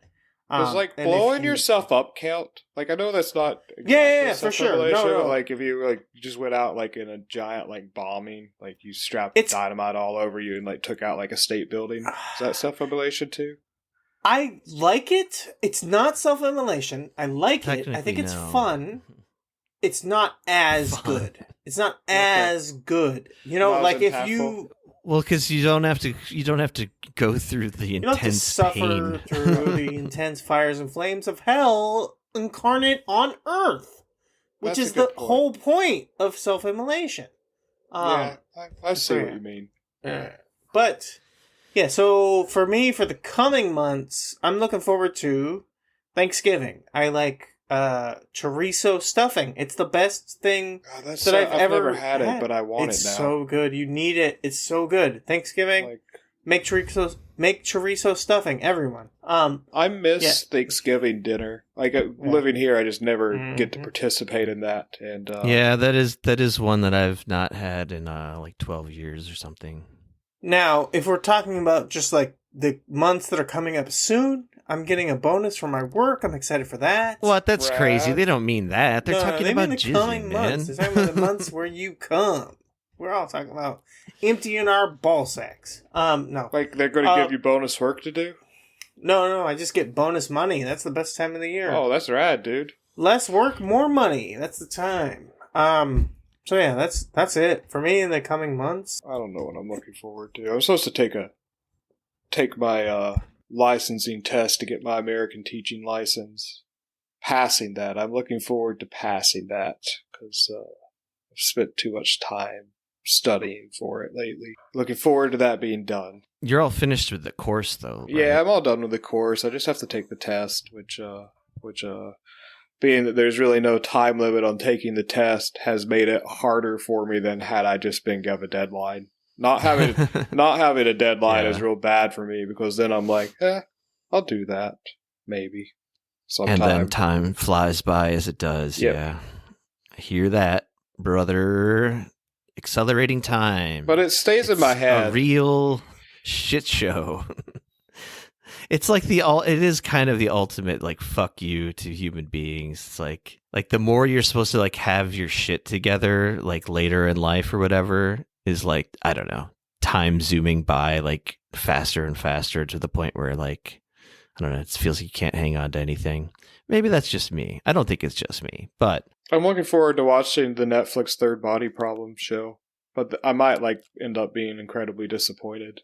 I'm looking forward to that as well. Even though I haven't read the book, I just know you've talked about it a Love lot. the book. A lot of people have said it's great. You know, there's a Chinese miniseries of it. I've heard it's good. I heard that they like erased all the Cultural Revolution stuff from it, which is interesting to me because that's like a really big part of the book. But you know, apparently showing the Cultural Revolution in Chinese media is not something they do. I'll say I'm looking forward to getting my severance pay soon. Oh, that sounds rad. Because that's what I'm going to be living off of until I get a new job. You're going to put it in your Vanguard investing account, right? I honestly... Of course you are. Put it in the index fund. Yeah, that's what I meant. Get some good ETFs, like an SP500, something on the SPY. That's it. Maybe a 75% stock, 25% bond split. My friend Jude, he's had actually like kind of like gambling style like addiction problems with betting on the market. Yeah, but that he still can't like stop like looking at it. So like every time I see him, he's like, "Do you see how much Bitcoin is up?" And I'm like, "Dude, I don't pay attention to that shit." And he's just like showing me on his phone like these charts and shit. Well, like, you never make cool. never make any money if you don't like cash out. But he's not even investing in anything. He's just like excited by the theoretical prospect that he could invest in sport Bitcoin. betting stuff. I know. But like yesterday, I was having one of those days where I didn't really have anything to do most of the day, and I just like got lost in a fucking like loop on my phone, just looking at shit and fucking short videos and whatever. It's pathetic, but normal, I guess. But anyway, something came. It was like a paid like ad thing came up, and it was like, and I didn't like fall for it, but I was kind of like, maybe there's something to this. But it was all just about like, we'll help you invest with like, you know, like all you have to do is put in like $20 to Netflix, and then you'll like earn like $3,000 in a week. And like it's like showing you like these scenarios. Oh no, that's actually a pretty famous like investing scheme. Yeah, it seemed very schemish when I did actually click on it, which I'm sort of embarrassed to admit to now, but I did not give them my money, thank God. The usual scheme is you invest this way or you invest that way, and they send out letters to like say a half and half number, and then the ones where the investment panned out, they send another letter being like, blah, blah, blah, you see how well this investment worked out, why don't you invest this much in this? And they do another split so that like one side of them, and eventually leading to where they get like 4 or 5 people really invested because apparently this person is just like a fucking genius investor. And that's when they get screwed out of the money on that last investment. Yeah, it was something like that. It was like each day you put a small amount of money into a different stock and they tell you which one to do or something like that. But I've never invested in anything, but I am sort of considering trying to figure out how to do it as a way to maybe not have to work for longer if I can manage it. But anyway. And then aside from getting money, I'm looking forward to new A24 movies. Yeah, I am actually looking forward to that Maxine movie. That looks really good. Behind the Pink Glow? Huh? The new movie they have coming out, Behind the Pink Glow, looks pretty awesome to me. Oh, I haven't heard of it. I haven't been keeping up with that world as much these days. That's good for you. I was going to say my band is recording music and we're trying to have like a proper album done soon, like within the next few months, as the question says. Awesome. So hopefully that works out.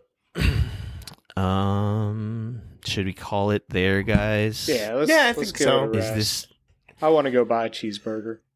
Or I might go buy a katsu sandwich, like pictured in Tim's picture. Yeah, get some chorizo. I know a place and make that stuffing. I know a place to get a sandwich like that picture, but that picture looks really good. Post a picture of the sandwich that you get. I want to see. I will. I might get one of you guys were not kidding at all about your. I might get one of the egg sandwiches too. I like that. Let's recommend some stuff, guys. I can go first or whatever. I got one. I just finished watching Pluto, which I fucking loved on Netflix. What's right that? now. It's Pluto Nash. It's got Eddie Murphy. That's what I was thinking of too. Dark reimagining of the 60s anime manga Astro Boy. It's really cool. It's about 8 episodes, each are about an hour long, and it's got like a noir detective bent to it as all of the world's most powerful AIs are being murdered. And something about a retired war hero robot I'm seeing. All of them are retired war hero robots. Yeah, it's really cool. Highly recommend it. I had been putting it off. I'd had a couple of people recommend it to me. Those friends that I mentioned I may or may not have earlier. And I finally got around to watching it. It's beautiful. Very good. That's my recommendation. All right. Tim, anything? Man, there's stuff that keeps crossing my mind. I was like thinking about it. I was like, oh, I could just recommend that. I can recommend this. I can recommend that. I have to start writing things down. I keep telling myself this. I've been telling myself this for years of doing podcasting and things. But so you're recommending a note system? I'm recommending keeping notes. That would be, if you're, write something down, have a place to just jot an idea down. Like using Notion or Obsidian or, is there a particular brand of day planner one should have? Moleskine, I would highly recommend that. I've been watching Fargo season 5. Which is the Chris Rock season. Now.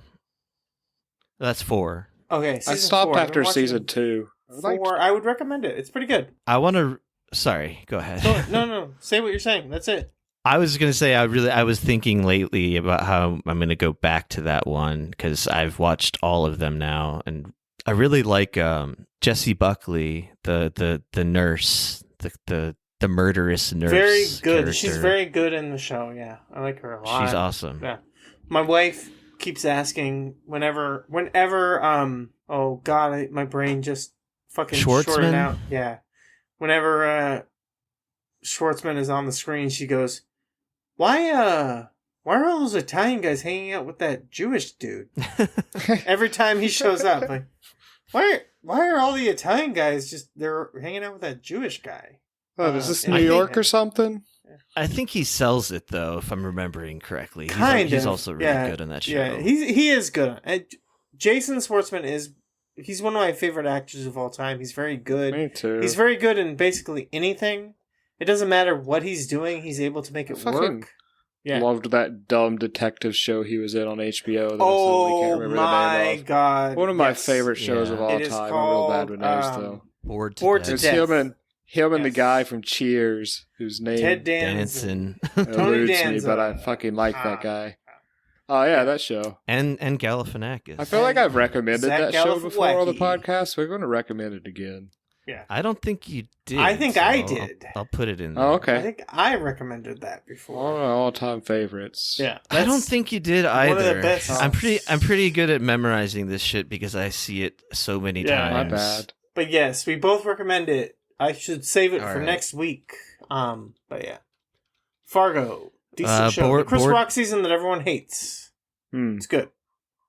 What's your friend's podcast? It's like a play on words on Bored to Death, right? Who, me? Yeah. No. On way to the grave? No. Your friend that came on the show when I wasn't Oh, here. Bored to Life. I don't think that's Bored to Life. I don't think it's a play on that. It's a play. It's got to be a play on the phrase "bored to death." Bored to death is not like just That's the show. fair. It's That's like a fair. thing That's people fair. say. Yes. I was thinking you thought it was a play on the show. Yes. Yeah, No, it no, could no. be. Just the On, like, the- phrase. Yeah, that makes We sense. should have him back on, right? I don't know if I think you were trying to get him back on. We're going to do it. Anyways, that's it. It'll happen. Moving on. I will recommend a little show called Curb Your Enthusiasm, which I just started watching the most recent and 12th season. And that's the 12th season after there was like a long hiatus for like several years.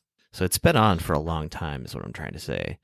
And it's still very funny. And Larry David is still so old and still so funny. I think for a little while, like when that show was first like getting popular, like a million years ago, I was like sort of put off by it for some reason. I was like, I don't want to just like watch a bunch of fucking Hollywood jackoffs with their stupid Hollywood jackoff problems. I felt the same way actually, but then I ended up liking it a lot. But it ends up like being so goddamn hilarious. Like it's just incredibly clever, and Larry David has like this amazing persona, which is apparently just a kind of a slightly amped up version of his real self, and is also basically, you know, the inspiration for George Costanza, who I've often said is like the only reason to watch Seinfeld. Essentially, is because that is a character on it. But yeah, so I'll recommend, generally speaking, that whole show, but I'll just say the new season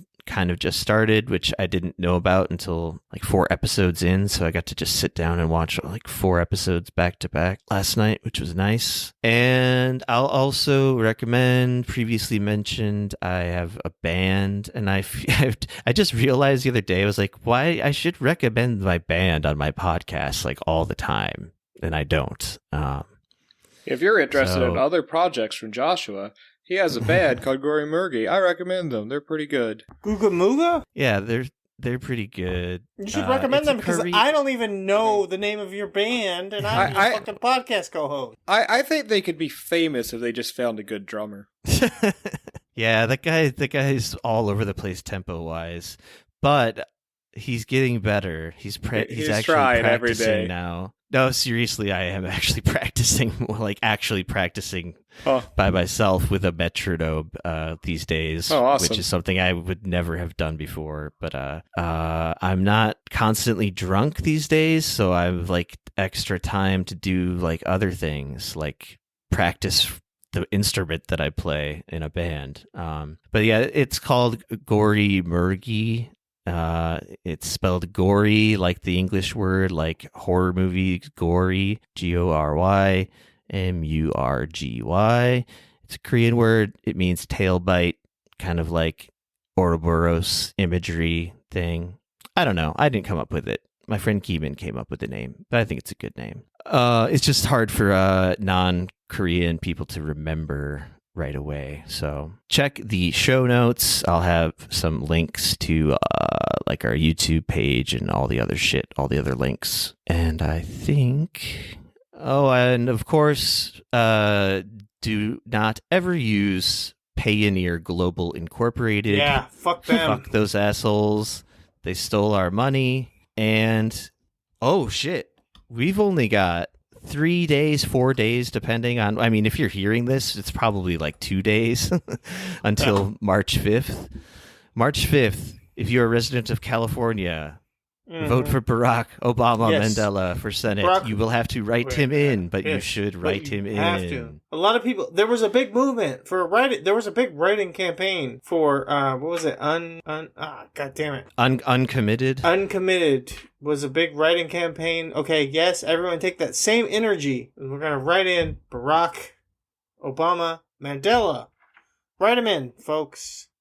Who cares if it's the probably best. illegal He's for him to be he's our one and only president. hope. Yeah. He will save the dying American empire, and he'll make it great again, and China will no longer be rising above us. Excellent. We will stomp them back down into the ground. We will reopen our factories. Yeah, that'll happen. Also, he's a big Zionist, so good. That's in fashion these good. days. We'll let the small humans work again. Little type people. Payoneer. You know what was the thing that always I always have a hard time remembering it? It was like there's a type of bag system. It's bags that hang on the side of your bike. You hang on panniers. Yeah. Pannier bags. And I was like, Payoneer is it's a play on the it is. I just realized bags. that. Yeah. It is. So they're fuck gonna them. Bicycle off. They're doing a bicycle off with your fucking money.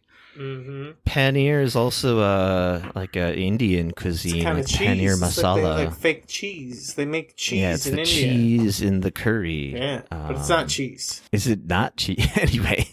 They can't have cheese over there in India. They can't have like actual dairy cheese because of you can't do cow stuff. So. I thought it was just beef. Yeah, I think they can use butter, like dairy products. Maybe. I guess they have G, right? Yeah. Anyways, I am. This is such an anticlimactic way to close out the podcast. We have to end this show deciding if paneer is described as a cheese on Google.com. Acid cheese. Yeah. Anyways. Well, on that note, all right. I'm gonna Payoneer and eat paneer and put paneer on your bicycle. I'm gonna go buy some Japanese sandwiches in theory, or I might have them delivered by Coupon Eats.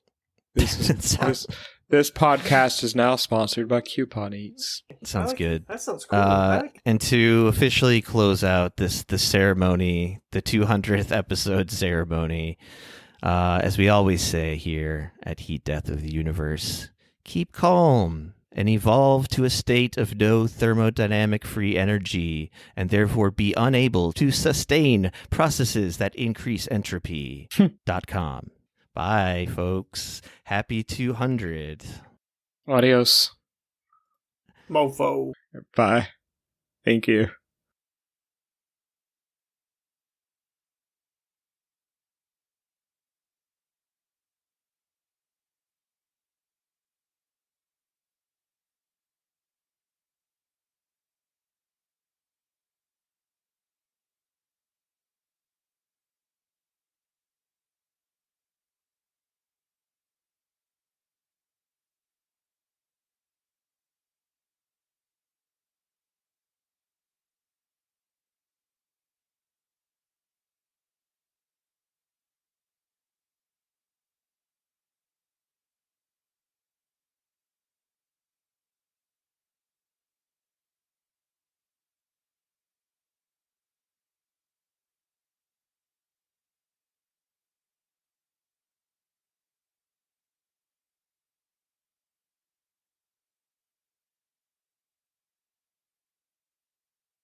first voice recording was made in 1860. It was a 10-second fragment of the French folk song Au clair de la lune recorded by inventor Edward Leon Scott de Martinville. But who will make the final voice recording and when? What will it be? Who will hear it?